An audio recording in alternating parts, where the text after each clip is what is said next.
Good morning વિદ્યાર્થી મિત્રો, આજે આપણે ધોરણ 2 માં દશક અને એકમ ભણીશું। આપણે આગળના લેક્ચરમાં પણ દશક અને એકમ ભણ્યા હતા અને આજે પણ આપણે દશક અને એકમ ભણીશું, બરાબર। તો દશક અને એકમનો કયો જોવાનો છે? પ્રશ્ન નંબર 5 જોવાનો છે, બરાબર। તો 5 માં 25 રૂપિયાનો બોલ, તો આ શું કરે છે ભાઈ? આ તો છે તમારો, આ છે ને એ પ્રશ્ન 5, તો 25 રૂપિયાનો બોલ છે, બરાબર। તો 25 રૂપિયાનો બોલનું શું કરવાનું છે? વર્ગીકરણ કરવાનું છે। તો 25 તો બરાબર દશક અને એકમ। તો શું કરે? દશકના સ્થાને કેટલા આવે ભાઈ 25 ના? તો અહીંયા 20 રૂપિયા, અને બસ કેટલા રહ્યા? એકમના સ્થાને 5, તો 1 + 1 + 1 + 1 શું થયું ભૈયા? 5 રૂપિયા। તો 20 ને 5 25 થઈ ગયા, બરાબર। હવે બીજો 33 રૂપિયાની ડીંગલી, 33 રૂપિયાની ડીંગલી, બરાબર। તો શું છે? 33 રૂપિયાની ડીંગલીનું કેવી રીતે વર્ગીકરણ કરશું આપણે? દશકને એકમમાં કેવી રીતે દર્શાવશું? 23 રૂપિયા, 33 રૂપિયાની દશક અને એકમ, બરાબર। તો 33 નો તો દશક કે એકમ અને 33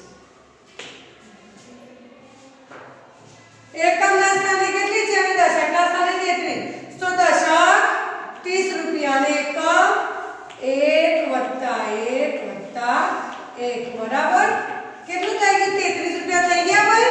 હવે ત્રીજું, તો ત્રીજાનું 47 રૂપિયાનું બેગ, 47 રૂપિયાનું બેગ, તો અહીંયા 47 લેવાના છે, બરાબર। તો 47 માં એ દશક અને એકમ, બરાબર। તો દશક કેટલા છે? એકમના સ્થાને 7 છે અને દશકના સ્થાને 4 છે, તો 40 રૂપિયા અને 1 + 7, બરાબર। આ 7 રૂપિયા અને આ 40 રૂપિયા, તો 40 ને 7 47, બરાબર। હવે 4 નંબર, તો 4 નંબર 59 રૂપિયાની વોટર બેગ, બરાબર। તો 59 રૂપિયાની વોટર બેગ, બરાબર। તો શું છે? 59 રૂપિયાની વોટર બેગ છે, 59, તો એકમ અને દશક અને એકમ, બરાબર। દશક અને એકમના સ્થાને મૂકવાનું છે, દશક અને એકમ, બરાબર। તો દશક અને એકમના સ્થાને કેટલા છે?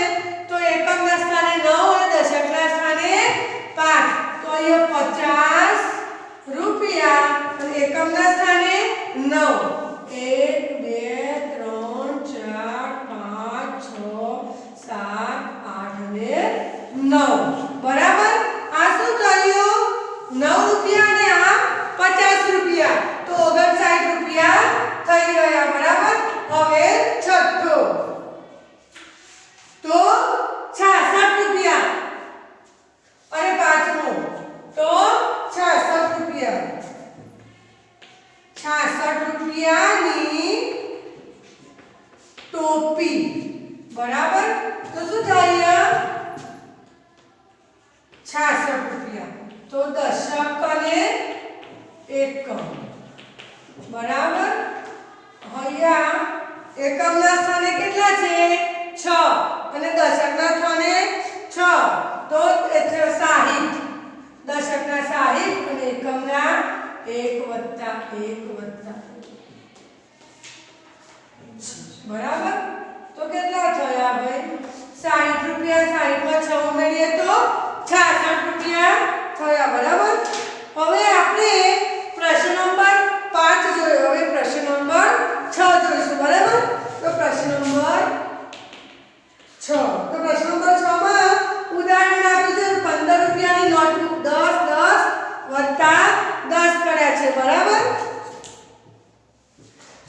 રૂપિયાની પેન.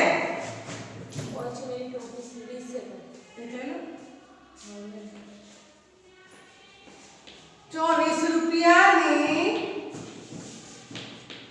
પેન. બરાબર. તો શું કરવાનું છે? એમાં 24 રૂપિયા કરવાના છે. બરાબર.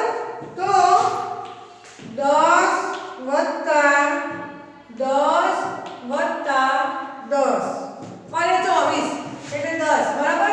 હવે 1 વત્તા 1 વત્તા 1 વત્તા 1 આ શું થયું? 24 રૂપિયા. બરાબર. હવે 24 બરાબર 10 વત્તા 10 વત્તા 2 વત્તા 2 શું થયું? આ